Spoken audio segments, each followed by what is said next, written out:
You told me that you got in 2020? Yeah, somewhere 2020, the peak. Yeah. 2020, 2021. I can't remember exactly when, but yeah.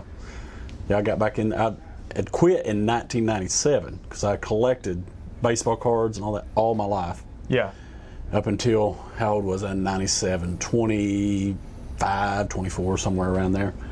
So I quit and I sold all my cards, or most of them. Yeah. And I put that money in the stock market. Yeah. And I stayed away from cards until 2020.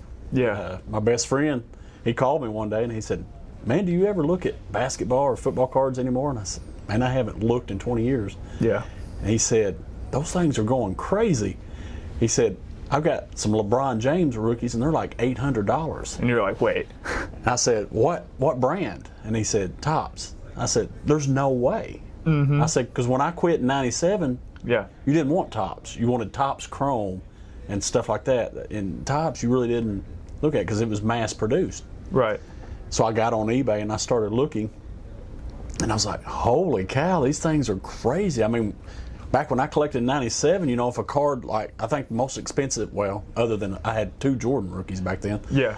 Other than that, I had Kobe Bryant's Chrome rookies. Right, And I think 96. They jumped up to like $400 at one time. Yeah. So that was like big time back then. And so that's how it started.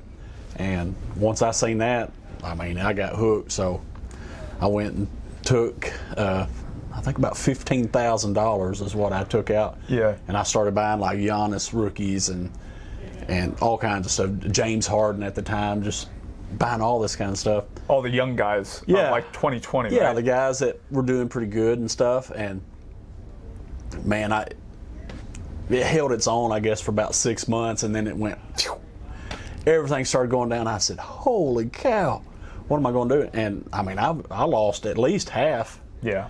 And so I was like, how am I going to get this money back? You know, because I'm like everybody, I don't like to lose money. Right. I knew I wasn't going to get it back by holding these cards for 10 or 20 years, hoping to get my money back. I knew, and I'm not that patient. So I said, you know what? I'm just going to cut my losses, sell, and get whatever money I can, and then I'm going to start over. Yeah. So after it was all said and done, I think I ended up with $5,000, $6,000, somewhere around there. Yeah. And I just started grading. Yeah. I said, this is how I'm going to get I didn't know anything about grading. And so I kind of pretty much taught myself how to do it. And the first few were, you know, wasn't so good. Learning experience, But you know? luckily, I'm one of those type that I try to learn from my mistakes, and then I try to evolve. And so, yeah, I finally got on a roll, man, and kind of figured out how it all worked. And I made back that $15,000 Yes, sir. plus a lot more. So Yeah. everything's rolling pretty good right now. So yeah, that's kind of how I got back into it. Yeah. But when I first started, I was 5, 6, 7 years old, just like everybody else, you know, buying the baseball cards and stuff like that. And just, you know, I hustled at school, you know, trade cards, trade Hot Wheels. 100%. I always kind of had that That passion. passion to be an entrepreneur, I guess. Or whatever. So. No, I mean, that's something that, like, I think we all relate to in a way. Because, like, I remember my first cards. My dad gave me, so it's funny you bring up, like, you kind of stopped around 97. My dad, I could tell, you know, he had some junk wax stuff, don't get me wrong, you know, like 90s basketball. He had, like, 94 Fleer and stuff like that, you know, nothing too exciting. But when I started going through, it was the freaking Metal Universe cards. He had a ton of them. And like going through those and seeing like planets, players in outer space. You know, what? Kobe Bryant's on a Death Star. You know what I mean? Like throwing the ball on a Death Star. Michael Jordan, flaming hot basketball. And he's like going in for a dunk. Those are awesome. You know what I mean? And like that kind of stuff, I wasn't like, I loved sports from when I was a kid. My dad got me in when I was really young. I always make the joke because I grew up in Central Indiana. I know you grew up in Arkansas, right? Yes. I don't know what your teams that you like lean on or anything like that, but growing up in Central Indiana, Colts. And I was born in '98, so you know when I was like kind of getting my memories, I'd say around 04, 04, 05. Dude, it was, you have God and you have Peyton Manning.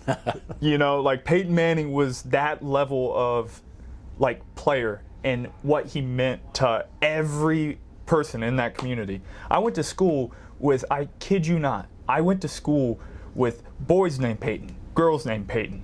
Like there was I would say like maybe 10 or 12 kids in my grade alone that were named Peyton. Because of Peyton Manning. Because of Peyton Manning. That's correct. That's the kind of bull that he had though.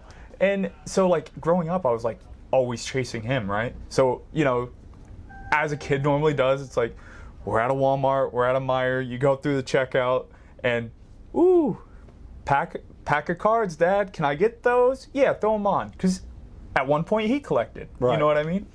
So, and then yeah, you kind of, I don't know if it happens to everybody, you know, these kids nowadays, they seem really sharp and, you know, I've been in it since 23 and I still see the same kids, you know what I mean, and 26. Right. So it's like, these kids are still doing this thing 3 years in and some of them are making a side hustle out of it, which is even more entrepreneurial. It's so beneficial to the youth to understand numbers and like leverage on cards, you know, like, oh, this is a hot player, it's liquid. What's the best price you can give me? Go to the next dealer. What can you offer me? You know, and you negotiate deals. That's I mean, fundamental in terms of like business, right? Right. What do I have? What's the value of it? And what's the best price I can get for it? And these kids are ruthless too. I mean, they're some of the hardest people to deal with. I mean, they don't care. They come up, hey, this is what I want to pay, and this is what they don't care that they hurt your feelings or whatever. It's like, this is what I want to pay, you know, and they don't care to speak their mind, and it cracks me up. You know, there's some kids that's new to it that's learning, but But I see a lot of them when I deal. You know, I sit up at a lot of sports card shows. And you see a lot of them hustling. I love to see it. And yeah, you're right. There's a lot of them that walk up with $15,000, $20,000. Well, on your videos, and they have better. Man. They have better cards than I have in my case. You know, it's crazy. Yeah. So no, it's cool because on your videos, like you see that, and like, it's funny because we'll draw a line, right? If a kid asks for 80%, cool. God forbid you do it. You know what I mean? Like, God forbid you do it, man. The comment section be coming out for you, bro. Yeah, I turn into the bad guy, you know, asking for 80%. But yeah, actually, it's funny you brought that up. When I started the Raw2Riches. I started in 2026. That was one of my goals for the year, is to start, you know, an Instagram channel and see how we could get the social media going. So I was driving to a show in Tennessee. It was in January. Yeah. And I had done my first, I think, 3 or 4 little reels. Yeah. At the Xenia show, and I just asked some people some questions, and I got like 3,000 views on one of them. Yeah. So I was like, this is great, because I really thought it would take me an entire year just to get 1,000 views, because I have another channel that I've had for 3 or 4 years that I'll post cards up, or you know, you'll say something on there, and you're lucky to get 100, 200 views. For sure. So I was thinking, man, this is going to take a year just to get 1,000, but I'm going to grind it out. Yeah, and that's a good mindset to have, right? Like, you went in not expecting that like instant gratification. Right. You know, you knew it was going to be some work. Right. And so I done that, and I got through. So that motivated me. So I'm driving to Tennessee, and it's a 5-hour drive. And I'm like, what can I do, you know, that might get a little more attention? You know, let's try to get 5,000. Yeah.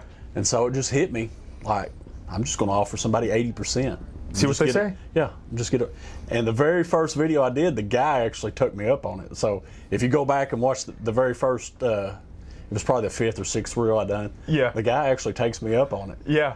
And and the comments just started blowing up, like, you can't be offering him that, and it just kind of went from there, and it got a lot of attention. So you know, I just ran with it. Yeah. And so here we are. No joke. Well, I remember, I think I told you, because I was a little like, resistant at first, right? Because we had talked about it. When you post, like, even like for instance on your channel, when you post your gym reviews and they're gymming, those don't do near as well as controversy. Not even close. And that's just the environment we live in, right? And that's one thing that like stuck out to me because I'm on one of the videos, right? Yeah. And I noticed the voice. I'd never met you in my life. I'd never seen you before. Right. But you came up to my table. You said, you weren't even asking for 80%. You were like, hey, what would you do? You know, if you could start all over, what would be the thing that you would do? And I was like, I've heard this. Like, I've heard this somewhere. And like, my brain almost had like, you know, 1,000 miles a minute. And I was like, oh my God, are you that guy? Yeah, your reaction was great. Well, it was genuine because I was like, my brain was putting pieces together like a jigsaw puzzle, but you guys saw it live. Right. You know what I mean? So Yeah. it was just hilarious because like we ended up talking for like, dude, I think we talked there for 40 minutes. Yeah. You know, before someone was at my table and I was like, shoot, dude, like, and you were like, hey man, I'll be back around, you know, and we talked later, but it was just like, I couldn't help but think that like what you were in it for was like the, you know, the controversy and stuff like that. But at the end of the day, just like what you said, I bet that first time you offered someone 80%, it just blew up. Yeah. Do you remember what the numbers did? Like, you know, you were saying you got like 3,000 and stuff. I think it got 35,000 views. So 10x'd from one question. Yeah. And yet, it's crazy because he took you up on that. Right. That's the beauty of this hobby is like, you don't know where people are on cards at all. You don't know where people, that guy could have bought all those cards for 70%. Exactly. When you go to a store, you're more than likely getting 70%. Exactly. That's just how And it that's is. where I come up with the 80% number because as a dealer, you're sitting behind, of course you want to get the card as good as you can, and you want to kind of be fair too. You know, a lot of people offer 80%, you know, 70%. A lot of tables are offering 70%. Depends on what the cards are. You know, if it's a more liquid, you know, case hit or something, you're going to bump it up to 85 or whatever. Yeah. But most of the time, the dealers are buying from 70 to 85%. Yeah.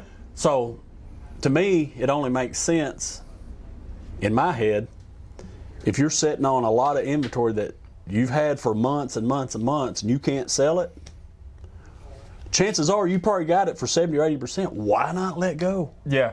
If somebody comes up, and I do it, I practice what I preach. Yeah. If I've got stale inventory that's been in my case for months, I'll sell it for 80%. I might lose a little bit, but I get that money back. Yeah. And then I can take, let's say for instance, a $1,000 card. Yep. I'll sell it for 80%, $800. I'm probably in it at 800 or 850. Yep.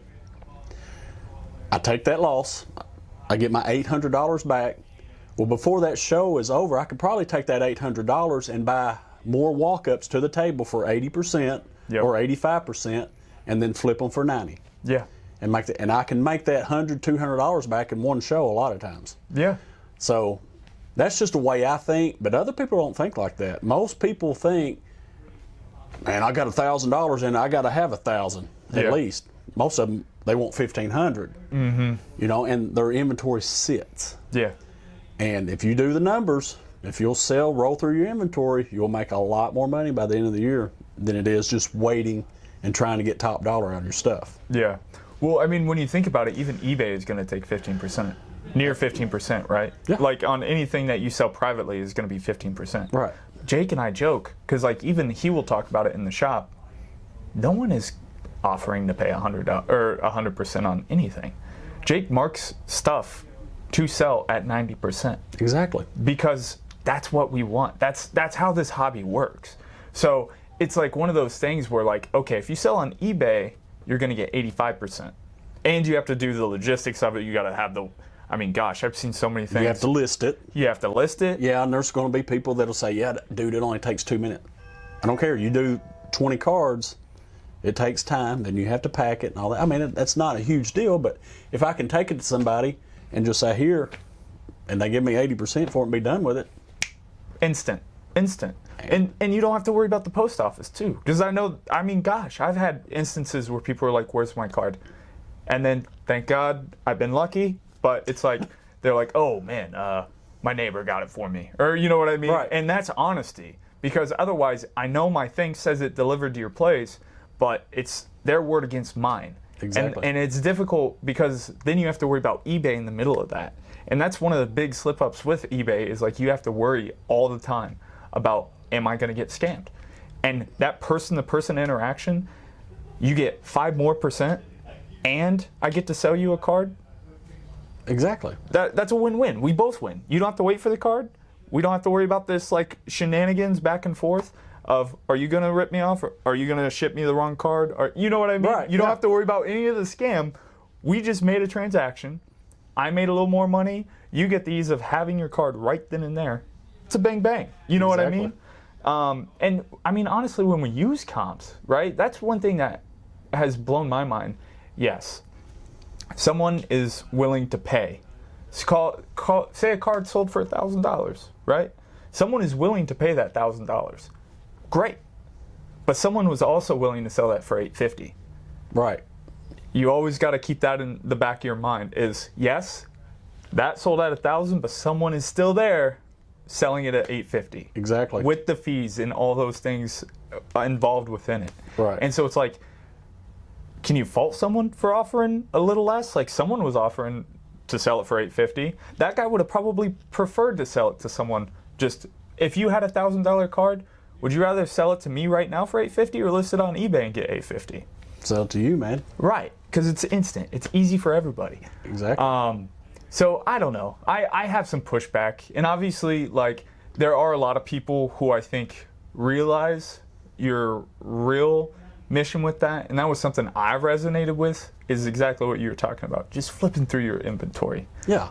And before the comments get too bad on like, hey, I'll buy everything you got for 80%. I don't look to sell for 80%. Right, right, Okay, right. so the whole goal is to sell. When you set up as a dealer, you want to be selling at 90 to 95%. I mean, obviously, if you can get 100, yes. Sure. But if you want to move through inventory, you got to be at 90 or 95%. Yeah. And you will sell, around here anyway, you will sell almost everything you got. If you got good liquid cards, that's the goal. But there are times we all make bad purchases. Yes. That happens. There's times cards go down. Mm-hmm. So when you have all I'm saying is, my point in all that is when you have cards that sit forever, and I go around all these shows all over the nation, there are dealers I see all the time that have the same cards they did 6 months ago. Yeah. So you're never going to scale your business sitting on the same inventory waiting for your number. Yeah. You can look at my spreadsheet right now. I have a lot of red where I took losses, but I got a lot more green. Yeah. But I take that money that I get back and I put it in something else that just say I got some card that's stale and it hasn't sold in 6 months. I sell it now for $800. Take 80%. I take that $800 and say 2 weeks ago I bought Junior Caminero. Yeah. Honestly. It's been red hot. Yeah. So I've made all that money back plus more. That's what you want to do. You want to take that money and you want to put it in the hot players then and make your money back. And and it's easy. You just keep your money moving. Because when you go to these shows, there's millions of dollars walking in that room. If you're at a 400 table show, there's millions of dollars ready to buy your cards. Yeah. So if you put your cards at comps and you sell 90 to 95%, you will sell your cards. Yeah. They will get to spend their money and buy their cards, and you will sell your cards. And that's what if you're setting up, that's what you should be there for, to sell your cards. Absolutely. And that's just what I don't, some of these guys that rent 8 tables and they pay they're paying $1,600 for 8 tables, and they have all this inventory and it's all 50% over comps. I don't understand that. Yeah. I don't. No, I mean, I think I'm always for it. There'll always be like cards where, dude, if that's your price, that's your price. I'm not gonna fault someone for, if that's the price they want to sell it for, that's what they want to sell it for. That is completely up to them. But I just don't know how that makes sense in terms of the business. Because like you said, you're setting up at these big shows, you're paying $200 a table. How does that make sense to just pack up all your inventory, not including travel? You know what I mean? Like if you're lucky, you're local and you can just drive home, but that's still gas, that's still time that you put into it just to maybe sell a card at 100% and say you bought it at 80%, 90%, and then does that margin make sense for you? You know what I mean? it's one of those things that I think the hobby will eventually adjust, because it's just not, what's the word? The longevity of it is not there, because you stop going to shows. You know, there are certain shows that I don't go to because I can't find cards that are reasonably priced. And you stop going by those dealers' tables that you know are priced like that, and that's even worse. Yeah. There's guys that I know, I don't even go to their tables because I know how it is. Yeah. And now there's a time and a place that you can be over comps, I feel, on cards. You know, the rare stuff, you know, the Grail cards. I understand that. But I'm talking about common, liquid cards that I can go on eBay and find 20 of them. Yeah. Right now. And I have a lot of those cards on my videos. Yeah. Where you can go on eBay and you can find those cards and buy them cheaper than what they're asking right there. And I do. And people say, why don't you go? I do. Yeah. I buy all the time. Yeah, right. I buy all the time online. Yeah. Or shows, wherever. I don't care. Yeah. You know, so I do it. Yeah. So absolutely. No, I mean, like you said, there's certain cards that are built in to, I mean, I regret selling Brady's. I had 3 rookie Brady's. They were in SGC 7 and 8, and then, but I had a PSA 9. Oh. And I was like, I sold it, but even from when I bought it, it had like, not doubled, but you know, it had gone up like probably 15%. So I was like, man, I'm like in good on this thing. You know what I mean? But those kind of cards, and these are the lessons we learn within it, those kind of cards are just gaining value. You know what I mean? So if someone has a Brady above comp, a rookie Brady above comp, I can't argue it too much, because yeah, in a month, in 2 months, that might be what it's actually going for. So it's like you're kind of putting in some value there. I don't care to pay so much closer to comp for cards that are like that, right? Exactly. Like Michael Jordan's always going to go up. Tom Brady is the GOAT of football. I mean, it's undisputed. And right now, it doesn't look like anyone's going to get close to 7 titles. No way. It's just one of those things where he's solidified himself. There are certain players in this hobby that have solidified themselves that are just going to keep continuing to go higher. So when you actually pay comp, more than likely in 3 months, 6 months, you're actually going to be able to find a return on it, right?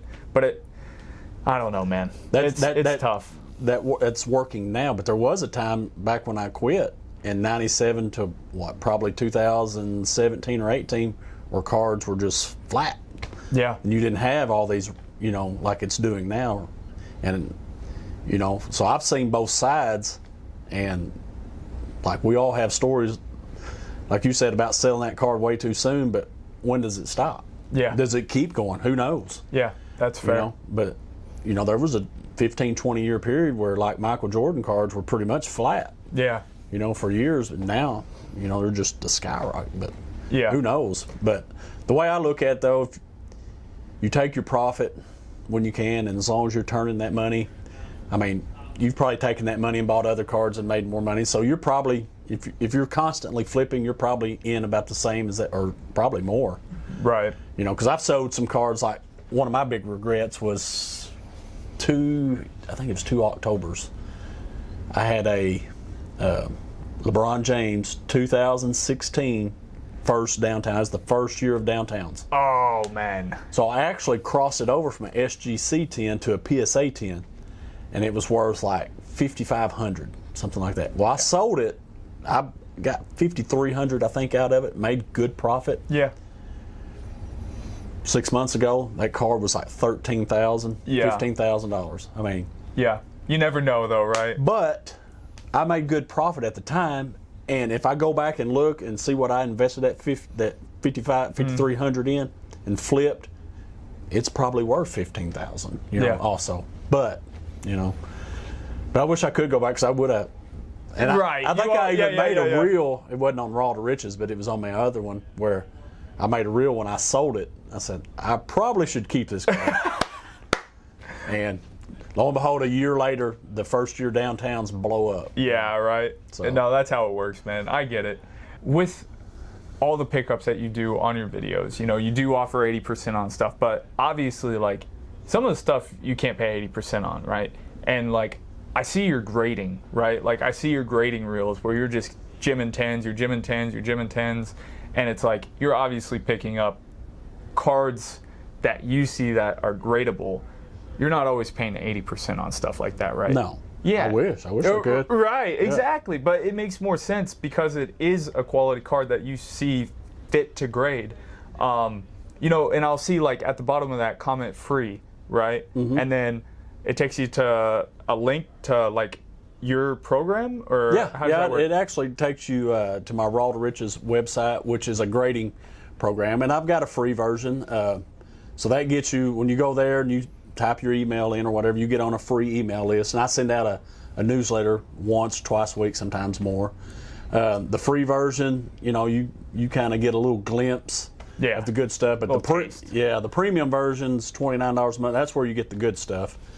And basically what it is, I kind of walk you through the sets to grade. And I only look at, like, right now I look from 2024 to the 2026, because if you get older, you know, past that, a lot of those cards are already picked through and graded. Right. So I try to stick to the cards that are newer.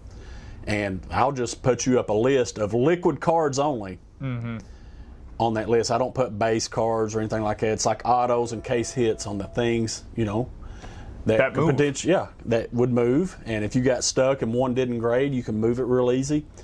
But yeah, I charge $29 for that a month. And I always tell everybody, if you follow the process, I've even got an ebook on there on my exact process that I follow. If you follow the process and you're playing with $2,000 or $3,000, your first sub, you will probably more than likely make enough profit to pay for a year of my program. Right. That should be easy, and then you've got the rest of the year to keep doing it.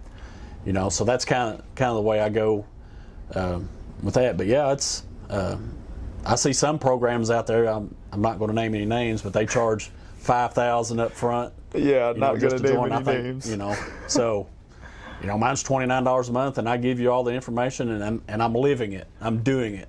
That's what every day. That's what I think separates you, because even in our conversations, I've seen you go through the process. Like I've like, you're not like one of those people who just say something and then, you know, tell them to, hey, when you do gym it, make sure to show bid it, right? Right. You know, that's not going to be your advice. No. But the shots fired. But my point with it is like that's how you're making a living. You know what I mean? Because like I was inspired by you to start all this content, but also like I wanted to do cards full time. That was like one of my main passions, right? Like I had been doing card shows, having the conversations with people. Like I loved your conversation that we had, you know, at that Xenia card show. I love the conversations I have with almost everyone who comes to my table, because we're all from different walks of life and we like one thing in common. Right. But it's so cool to think that like, and you're not like, you're doing pretty well for yourself is what I'll say. And it's like cool to think that like there is opportunity within the hobby to be full time. And that's what I think is cool about your course. Obviously, I haven't done it because I don't grade. I don't take the time to do that. But when you're going to shows every weekend, like a lot of us do with this hobby, right? Because that's how we enjoy it. Right. It's still nice to like have a game plan, right? And if that's something you're willing to do, if you are willing to invest that time and effort, why not just like learn a little more behind it? You know what I mean? And like that's what I resonate with you, because you actually live it. You know, I don't know, you know, the person I took shots at, I don't know what they really do, right? I know you because we've had personal interaction in the sense of like you explaining to me how you get this done. And that's why like I wanted to have you on, because all they see, or they don't even see you, right? This might be the face. Yeah, this is the face reveal here. Yeah, for real. So it's like one of those things where it's, I never even like could put your face to anything. And it's like all you see is the 80% guy, or, you know, guy doing this, guy doing that. And it's like, no, this is a real human. This is my man, you know, this is my dog. And I don't know, man, it's just really inspiring how like you are able to you know, I know you left a corporate job to kind of take over something like this. And like, what has that freedom brought to you, you know, to where you can share your knowledge with other people? Yeah, I mean, that was the whole point behind it. Is I wanted to get out of the corporate 9-to-5 job, and I wanted to spend time with, well, he's 7 years old, my son, and have that time. So this has been the answer. You know, it's been the greatest move I've ever done. I'm not advising everybody to do that. Right. I am pretty determined, and I keep at it. But yeah, it just allowed a lot of time to be with my son. I can take him to school, pick him up from school. He's out for the summer, so we go swimming. Yeah. We do things like that. And then, oh yeah, by the way, when I'm sitting at home, got the TV on, I can, you know, try to buy sports cards or grade some sports cards. So it's been great. You know, I'm riding the wave. Yeah. While I can, you know, and hopefully it keeps going. But until then, I'm going to keep doing this. So I decided, you know, if I can do it, I'm just an ordinary person. I didn't come from money or anything like that. I've always had to work for everything I've had.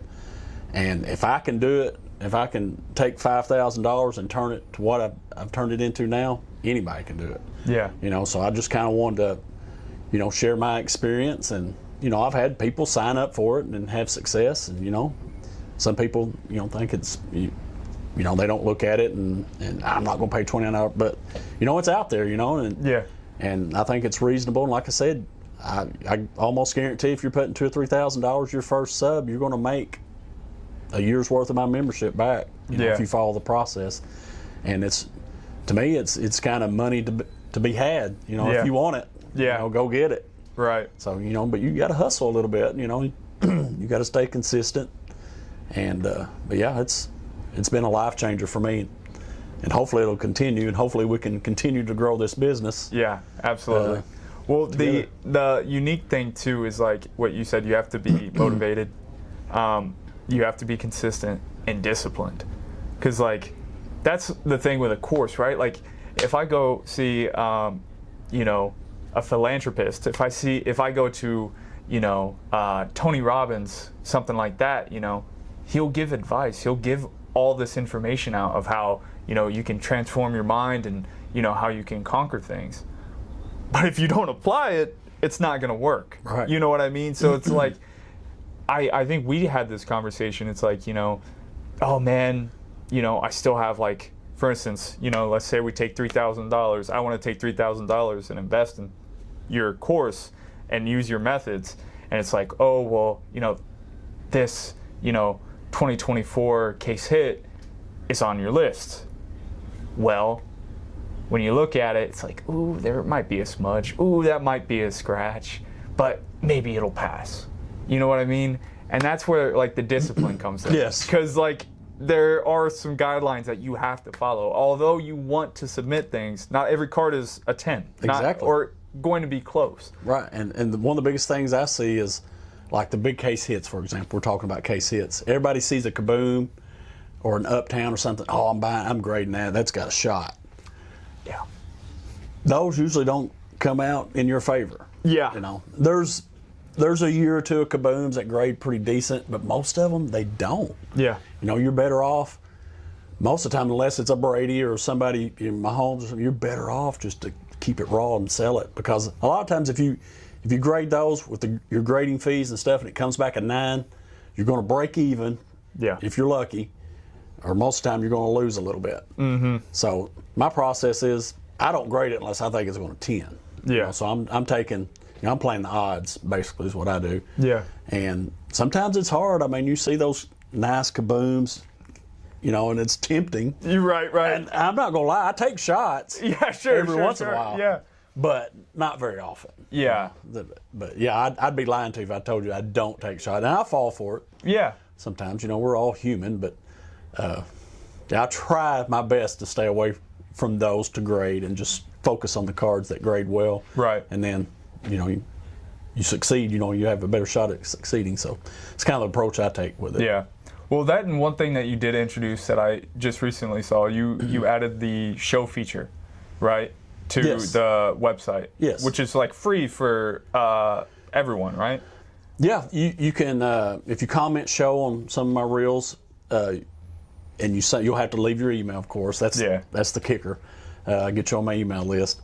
But yeah, you'll get 1 week of show the coming weekend. You'll be able to see all the shows in your area. And if you're like me and like to go to card shows, I hate getting on the internet and looking at 14 different places to try to find a show, or go through my Instagram stories or whatever to try to find shows. So I kind of made this program that kind of brings all that together, and you can punch in your state or whatever and see if there's a local show in your area. And for the premium members that pay the $29 a month, you got a month. I mean, that's not the big feature on the premium. It's the grading, added benefit. But it's an added benefit. You can look out. A lot of people like to plan. I did have it at 8 weeks, but that starts to get too much information. Right. And on my little computer and stuff kind of bogs it down. So we cut it back to 4 weeks. So maybe coming soon later when we upgrade. Yeah. We can go to an 8-week model, but right now we got it for the premium 4 weeks and then the free members. And to be honest, I haven't had a lot of action on that. Really? On the people, commenting show and signing up for that. But it's free. Right. So, you might as well. And you'll just, the worst case scenario, you'll get a weekly email from me giving you some tips on grading. Yeah. So. Does that ever hurt? Little tip from time to time? Goodness, man. Yeah. No, I mean, I think what you're offering is very palatable, honestly. And it's something that would pique my interest if I was interested in flipping. You know what I mean? Because grading is such a big part, right? And grading is a big part of your program. So one question that I have to ask is with PSA, what's kind of been your theory on what you're submitting, and what do you kind of project for when things open back up? And what's the playbook? Well, before the shutdown, all year I've been preaching stay away from the cheaper versions, your bulk and stuff. One, you got your money tied up for 6 to 8 months. Yeah. So to me, the way I view things, it's more about cash velocity versus max. Now you can make more ROI on those smaller cards like that, but you've got your money out there for 6 to 8 months. You know what I'm saying? So to me, I'd rather get my cards back in 2 to 3 months, make less ROI, and then get more cycles. So you figure that up in a year, you're going to make more money. Yeah. So I'm all about the money at the end of the day. You know what I mean? So that's kind of. So I've always been doing the higher levels, which they cut out all of the smaller levels, and I think the cheapest one you can do right now is 80. Yeah.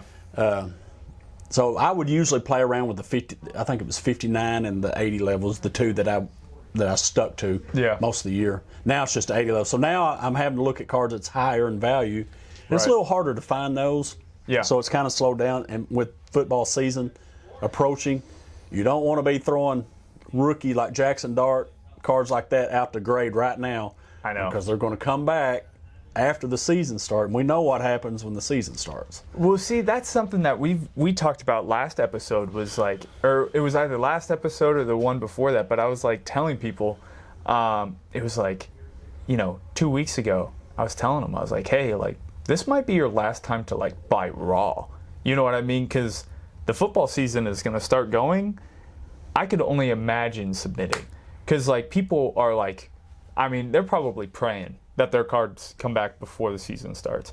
And it's just, there's a lot of people, we had a reel that was talking about this, right? Jake was recommending people to get rid of some of that stuff. And people were whoa, what if he plays well? What if he does this, And it's dude, Drake May's market did go up. Fantastic. He had almost an MVP caliber season. He was up there, right? Yeah. What about CJ Stroud? What about 95% of the other players who weren't among being Offensive Player of the Year, Super Bowl champion? That's a big pool of players. And especially for rookies, it's scary. Jackson Dart could have a massive regression. He could ball, and his cards go crazy. Look at Jaden Daniels. Exactly. That's a perfect example. The darling of the hobby. C.J. Stroud in 23 was a darling of the hobby. Jaden Daniels in 24, darling of the hobby. Season starts. Yeah.